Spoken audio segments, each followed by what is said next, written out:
हर हर महादेव। बहुत लोगों के प्रश्न आए कि श्रावण का पुण्य पवित्र मास चल रहा है, महीना चल रहा है और विभिन्न प्रकार के द्रव्यों से शिव भक्त भगवान शंकर का अभिषेक, पूजन, श्रृंगार इत्यादि करते हैं, जिसमें बिल्वपत्र बहुत महत्वपूर्ण है। समस्त प्रकार के पाप, ताप इत्यादि के समस्त दोषों को बिल्वपत्र चढ़ाने से भगवान शंकर सभी दोषों का नाश करते हैं। धन की वृद्धि होती है, आयु की वृद्धि होती है, सुख समृद्धि का घर में और जीवन में निवास होता है। बिल्वपत्र के पूजन से अनेक प्रकार की सिद्धियां भी प्राप्त होती हैं। तो भगवान शंकर को बिल्वपत्र अति प्रिय है। यह लक्ष्मी कारक भी है, ऐश्वर्य कारक भी है और बिल्वपत्र की बड़ी महिमा है। लेकिन श्रावण पक्ष में कई लोगों के मन में प्रश्न था कि नित्य बिल्वपत्र, क्योंकि आजकल बिल्वपत्र के जो वृक्ष हैं बहुत कम पाए जाते हैं, तो नित्य इसको कैसे चढ़ाएं।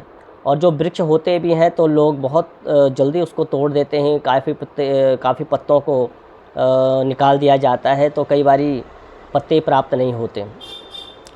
तो कई लोग कहते थे कि बिल्वपत्र को हमने सुना है कि दोबारा भी चढ़ा सकते हैं, बासी बिल्वपत्र भी चढ़ता है। तो देखिए, बिल्वपत्र का प्रमाण है कि अगर आपने आज बिल्वपत्र तोड़ दिया तो 10 दिन तक शास्त्र के अनुसार, शास्त्र प्रमाण के अनुसार 10 दिन तक बिल्वपत्र चढ़ाए जा सकते हैं। इसमें एक सुविधा भी होगी। सुविधा ये होगी कि आज अगर आप इकट्ठे बिल्वपत्र तोड़ लेते हो तो 10 दिन तक वृक्ष से बिल्वपत्र तोड़ने की आपको आवश्यकता नहीं है। तो नित्य आप 10 दिन तक बिल्वपत्र चढ़ा सकते हैं, पहली बात। दूसरी बात कि कई लोग ये भी कहते हैं कि बिल्वपत्र खंडित नहीं चढ़ाए जाते। तो यहाँ पे बहुत सारे मतलब एक थोड़ी भ्रांति भी है। देखो, खंडित किसको कहते हैं? दूसरी जगह हमारे यहाँ कई शास्त्रों में लिखा भी है, बिल्वपत्र और तुलसी दल बासी हो, खंडित हो, जीर्ण शीर्ण अवस्था में हो तो चढ़ाया जा सकता है, चढ़ाने योग्य है। तो देखो, यहाँ पे बिल्वपत्र खंडित किसको कहते हैं? कई लोग क्या करते हैं कि थोड़ा सा भी फटा होता है तो बिल्वपत्र को नहीं चढ़ाते। देखो, अगर आपको बिना फटा हुआ बिना छेद के अगर आपको बिल्वपत्र प्राप्त हो रहे हैं या आपके पास ऐसे उपलब्ध हैं, आसानी से मिल रहे हैं, तो फिर आप जो बिना छेद के, बिना जीर्ण शीर्ण के आप चढ़ाइए। पर कई बार क्या होता है कि कई बार छेद वाले बिल्वपत्र भी आ जाते हैं, जीर्ण शीर्ण अवस्था में भी बिल्वपत्र मिलते हैं। तो क्या चढ़ाने चाहिए कि नहीं चढ़ाने चाहिए? और दूसरी तरफ शास्त्र कहता है कि चढ़ाने चाहिए। देखिए, यहाँ पर शास्त्र का पालन भी करना आवश्यक है और समझना भी ज़रूरी है। तो बिल्वपत्र जीर्ण शीर्ण खंडित किसको कहते हैं? तो बिल्वपत्र खंडित कहते हैं, देखो उसमें 3 दल होते हैं।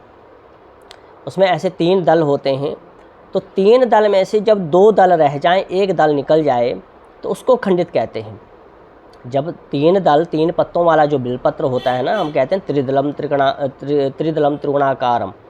तो जो त्रिदल है, 3 दल हैं, उसमें से जब एक दल रह जाए तो उसको खंडित माना जाता है।